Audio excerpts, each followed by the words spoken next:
या सगळ्या राजकीय हालचालींच्या खऱ्या मास्टर माइंड सुनेत्रा पवार आहे.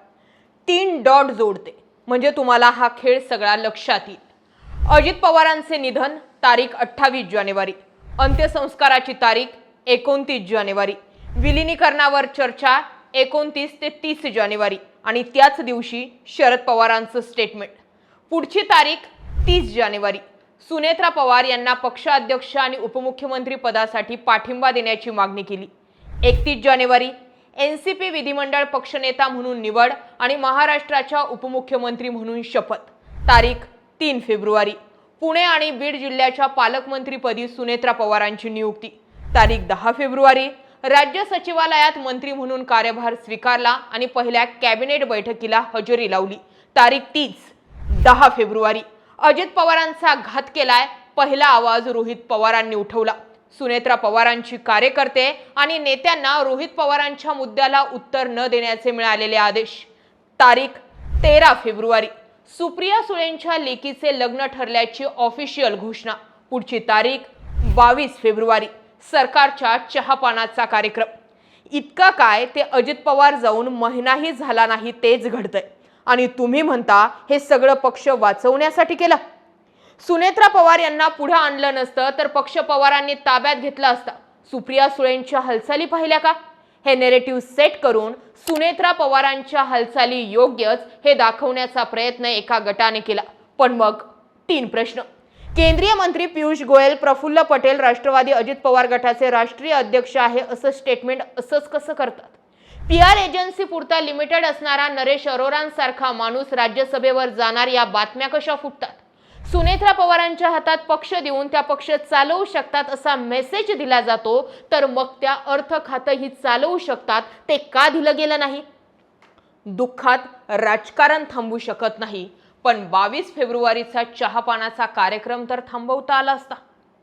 एवढं काय ते 1 महिनाही झालेलं नाही अजित पवारांना जाऊन तेच घडतंय आणि तुम्ही म्हणताय या सगळ्यामध्ये सुनेत्रा पवार कुठेच नाही. 28, 29 आणि 30 तारखेच्या दिवशी सुनेत्रा पवारांपाशी राजकीय हालचाली सुरू झाल्या होत्या.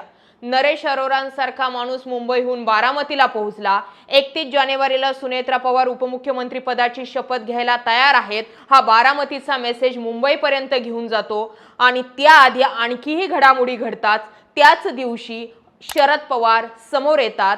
12 फेब्रुवारी ही तारीख अजित पवारांचा पक्ष आणि शरद पवारांचा पक्ष विलीन करण्यासाठीची तारीख ठरली होती अशी ऑफिशियल माहिती देतात. इकडे 29 तारखेला अजित पवारांवरती अंत्यसंस्कार सुरू असतानाच पटेल तटकरे मात्र तिथे नसतात. ते लोक बैठका करण्यामध्ये व्यस्त असतात आणि सगळ्याला कारण जोडलं जातं की असं जर आज केलं नाही तर पवार अजित पवारांच्या कुटुंबाच्या हाताला काहीच लागून देणार नाहीत, ते पक्ष ताब्यात घेतील. हे सगळं नेरेटिव्ह फिक्स करून प्रफुल्ल पटेल आणि सुनील तटकरे अजित पवारांच्या पक्षाचे कर्ते धर्ते बनतात. हे सगळं जितकं संशयास्पद वाटत होतं त्याच वेळी रोहित पवारांची 10 फेब्रुवारीला पत्रकार परिषद होती आणि गेल्या 10 दिवसांमध्ये जे जे काही घडलंय त्या सगळ्या प्रश्नांवरती म्हणजे जे चर्चा लोकांमध्ये होत्या त्याच बाहेर फुटतात. पटेल तटकरेंच्या फोनमुळे त्यांच्या थांब्यामुळेच अजित पवारांना विमानानं जावं लागलं. जिथे 10 दिवस उलगडले सगळेचे सगळे लोक म्हणतात अहो ऐनवेळी पायलट कसा बदलला जाऊ शकतो, ऐनवेळी पायलट कसा ट्रॅफिकमध्ये अडकू शकतो, ऐनवेळी ते बेकायदेशीर असणारं डिझेल जे आहे ते फ्लाईटमध्ये कसं ठेवलं जातं. अजित पवारांसोबत 8:37ला कॉल केलेला व्यक्ती समोर येतो आणि पुढच्या 5 मिनिटांमध्ये हे घडतं. सुरुवातीला सांगितलं जातं की व्हिजिबिलिटी चांगली नव्हती, पुढे धुकं होतं. लोक म्हणतात जे प्रत्यक्षदर्शी होतं ते म्हणतात आम्ही पाहिलंय, जर CCTV मध्ये एवढं फुटेज क्लिअर येते तर धुकं असणं किंवा व्हिजिबिलिटीचा विषयच येऊ शकत नाही. पुढे जाऊन सांगतात की पायलटलाच अंदाज आला नाही. थोडक्यात काय तर सगळं संशयात होतं. पायलट गेला दुसराच, टीव्हीवर आला दुसराच.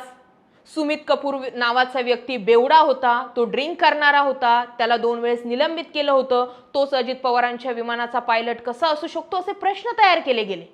पण या सगळ्या गोष्टींवरती सुनेत्रा पवारांची चुप्पी, पार्थ पवारांची चुप्पी, जय पवारांची चुप्पी. मान्य करू राजकारण करण्याची ती वेळ नसेल, मान्य करू, आवाज उठवण्याची ती वेळ नसेल, पण मग उपमुख्यमंत्री पदाची शपथ घेण्याची ती वेळ होती का? प्रश्न. उपमुख्यमंत्रीपद संविधानिक नाहीये, ते घटनात्मक नाहीये. हा, अर्थ खातं त्यांच्याकडे आलं असतं तर म्हणताही आलं असतं. बरं, राष्ट्रीय अध्यक्ष तर अजूनही सुनेत्रा पवारांना केलं नाहीये. खरं तर राष्ट्रीय अध्यक्ष करण्यासाठीची धडपड हवी होती, पण धडपड फक्त उपमुख्यमंत्री पदाची शपथ देण्याची केली नाही. धडपड या गोष्टीची केली गेली आहे की अजित पवारांनंतर ऑप्शन शरद पवार नाहीये, तर ऑप्शन सुनेत्रा पवार आहे. आणि सुनेत्रा पवारच का, तर सुनेत्रा पवार आपल्या बाजूने वळू शकतात, या गोष्टी सगळ्या लक्षात घेऊन. या महत्त्वाच्या बातमी व्यतिरिक्त मी फक्त तुमचा 1 मिनिट घेते. तुम्हाला असं वाटत असेल की श्रीमंत लोक त्यांच्या नोकऱ्यांमधून लाखो रुपये कमवतात. सत्य हे आहे की फक्त नोकरी करून कोणीही श्रीमंत होत नाही, ते त्यांचं उत्पन्न शेअर बाजारात गुंतवतात. परंतु बऱ्याचदा लोकांना कुठून सुरुवात करावी हे माहिती नसतं, म्हणून मी तुम्हाला आज मार्केट वुल्फ ॲपची ओळख करून देऊ इच्छिते. मार्केट वुल्फ हे ॲप SCBI नोंदणीकृत ॲप आहे, जे भारतामध्ये वेगानं वाढते. येथील विश्लेषक तुम्हाला दररोज काय गुंतवणूक करायची हे सांगतात, तेही मोफत. हे ॲप गुंतवणुकीसाठी योग्य आहे का ते मी तुम्हाला अगोदर दाखवते. बघा, सुरुवातीला या ठिकाणी मी लॉग इन केलं, फॉलो ट्रेंडवरती क्लिक केलं. हे वैशिष्ट्य तुम्हाला रिअल टाइम ट्रेड्स दाखवतं, ज्यामध्ये लोकांनी नफा कमवला आहे.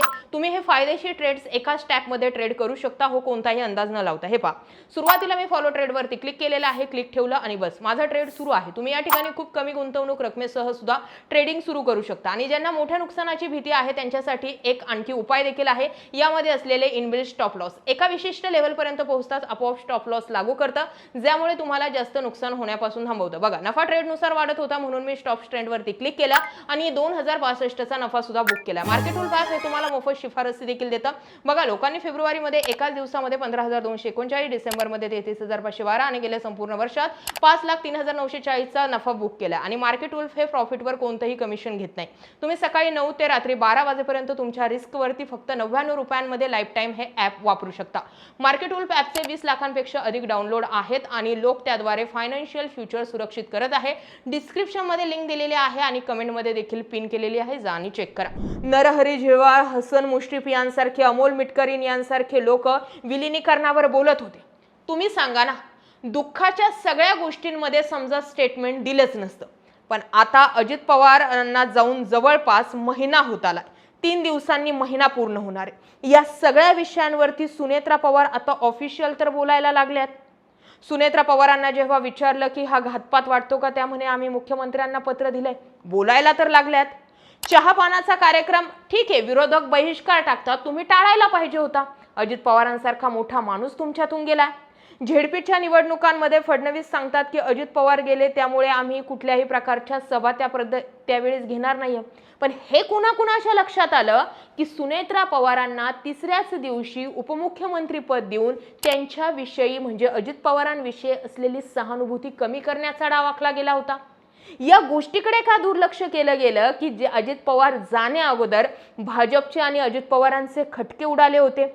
सिंचन घोटाळ्याची फाईल भाजपने सांगितलं होतं की अजून बंद केलेलं नाहीये. अजित पवारांचं स्टेटमेंट होतं की मी भाजपचे काळे चिठ्ठे बाहेर काढणारे. या सगळ्या गोष्टींना सोयीस्कर फाटा देत हे सगळं राजकारण डायव्हर्ट करून सुनेत्रा पवार आणि शरद पवारांभोवती आणलं. सुनेत्रा पवार का, तर शरद पवार पक्षावर ताबा मिळवतील. पार्थ आणि जय पवारच घरातलेत, ते जोपर्यंत म्हणत नाहीत हा घातपात आहे, तोपर्यंत रोहित पवारांच्या बोलण्याला का किंमत द्यायचं का? कोणास माहिती की अजित पवारांची जागा घेण्यासाठी रोहित पवारांची धडपड असेल. सगळं काही ठरवून केलं गेलं.